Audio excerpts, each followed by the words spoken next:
जब हम किसी को वोट देते हैं तो असल में किसे चुनते हैं, एक व्यक्ति को या फिर उसकी पार्टी को? और तब क्या होता है जब हमारा ही चुना हुआ प्रतिनिधि हमारी पसंद को एक तरफ रखकर पाला बदल लेता है? चलिए आज इसी कश्मकश को समझते हैं। तो इस पूरी चर्चा को एक सीधे से सवाल से शुरू करते हैं। हमारे वोट की असली कीमत क्या है अगर वो नेता जिसे हमने चुना है चुनाव के बाद बस अपनी टीम बदल ले? देखिए, ये सिर्फ एक राजनीतिक सवाल नहीं है, ये तो लोकतंत्र में हमारे भरोसे का सवाल है। जिस समस्या की हम बात कर रहे हैं उसे कहते हैं राजनीतिक दल बदल या पॉलिटिकल डिफेक्शन। मतलब सीधा सा है, जब कोई चुना हुआ नेता उस पार्टी को ही छोड़ दे जिसके निशान पर उसने चुनाव जीता था। इसे फ्लोर क्रॉसिंग भी कहा जाता है, यानी सदन के अंदर ही अपनी साइड बदल लेना।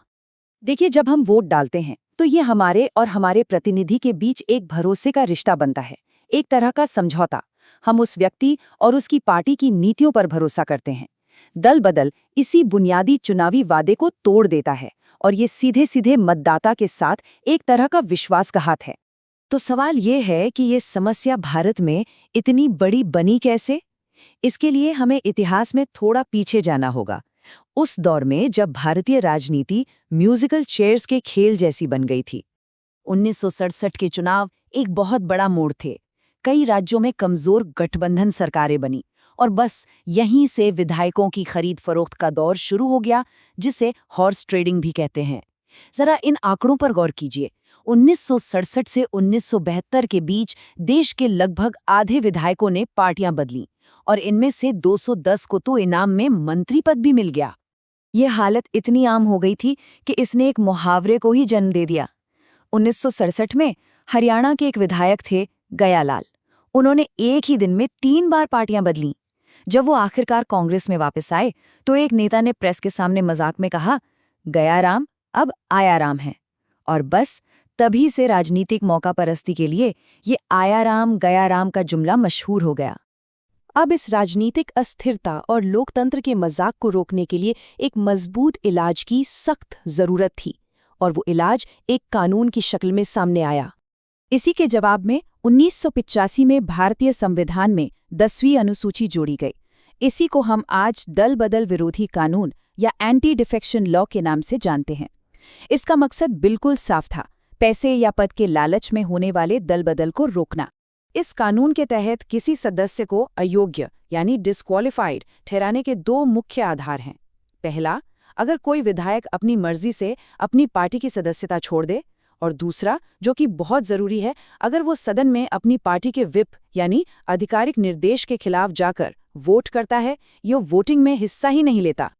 लेकिन इस इलाज का एक साइड इफेक्ट भी था, एक ऐसा विरोधाभास जिसने कानून के मकसद पर ही सवालिया निशान लगा दिए। मतलब इस कानून ने एक विधायक के लिए तो पार्टी बदलना मुश्किल कर दिया, लेकिन इसने एक साथ कई विधायकों के दल बदल के लिए एक दरवाजा खुला छोड़ दिया। एक ऐसी खामी जो बाद में बहुत बड़ी साबित हुई। और वो जादुई नंबर जो इस पूरी खामी की चाबी है, वो है 2/3। अब इस कानून का सबसे बड़ा पैराडॉक्स देखिए। अगर एक विधायक पार्टी बदलता है तो उसे अयोग्य घोषित कर दिया जाएगा, लेकिन अगर किसी पार्टी के 2/3 विधायक एक साथ मिलकर किसी दूसरी पार्टी में शामिल हो जाते हैं तो इसे दल बदल नहीं बल्कि विलय यानी मर्जर माना जाता है, और ये पूरी तरह से कानूनी है। और ये कोई छोटी मोटी खामी नहीं है, ये तो चुनी हुई सरकारें गिराने का एक हथियार बन चुका है। हाल के सालों में अरुणाचल प्रदेश, गोवा, कर्नाटक, मध्य प्रदेश और महाराष्ट्र जैसे कई राज्यों में हमने देखा है कि कैसे इस विलय वाले नियम का इस्तेमाल करके पूरी की पूरी सरकारें ही गिरा दी गईं। और ये हमें इस विश्लेषण के बिल्कुल मूल मुद्दे पर ले आता है। ये कानून एक विधायक की जवाबदेही किसके प्रति तय करता है, उसे वोट देने वाली जनता के प्रति या फिर उसकी अपनी राजनीतिक पार्टी के प्रति? देखिए, एक आदर्श लोकतंत्र में विधायक सीधे सीधे अपने मतदाताओं के प्रति जवाबदेह होता है। वो सदन में अपने क्षेत्र के लोगों की आवाज बनता है। ये एक सीधा और साफ रिश्ता है। लेकिन दल बदल विरोधी कानून इस समीकरण में पार्टी को बहुत ज्यादा ताकतवर बना देता है। व्हिप का डर विधायक को पार्टी लाइन का पालन करने के लिए मजबूर करता है, भले ही वो उससे सहमत हो या न हो, या वो उसके क्षेत्र के हित में हो या न हो। तो नतीजा क्या निकलता है?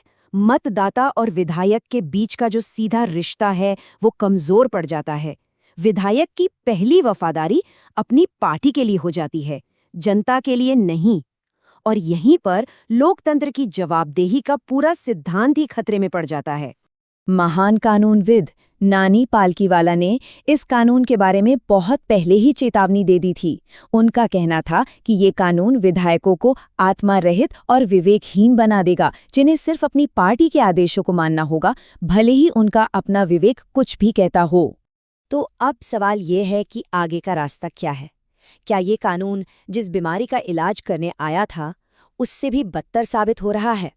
आइए देखते हैं कि सुधार के लिए क्या-क्या सुझाव दिए गए हैं। कई एक्सपर्ट्स ने इसमें सुधार के लिए सुझाव दिए हैं। एक बड़ा सुझाव तो ये है कि 2/3 सदस्यों वाले विलय के नियम को पूरी तरह से ही खत्म कर दिया जाए। एक और विचार ये है कि कानून सिर्फ तभी लागू हो जब सरकार के बने रहने का सवाल हो, जैसे कि अविश्वास प्रस्ताव पर वोटिंग के दौरान। और ये भी कहा जाता है कि अयोग्यता का फैसला स्पीकर के बजाय किसी स्वतंत्र अथॉरिटी जैसे राष्ट्रपति या राज्यपाल को लेना चाहिए। तो आखिर में एक बहुत बड़ा सवाल हमारे सामने खड़ा होता है।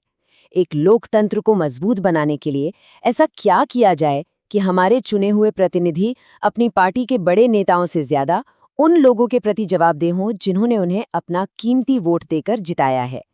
ये एक ऐसा सवाल है जिस पर हम सबको सोचना चाहिए।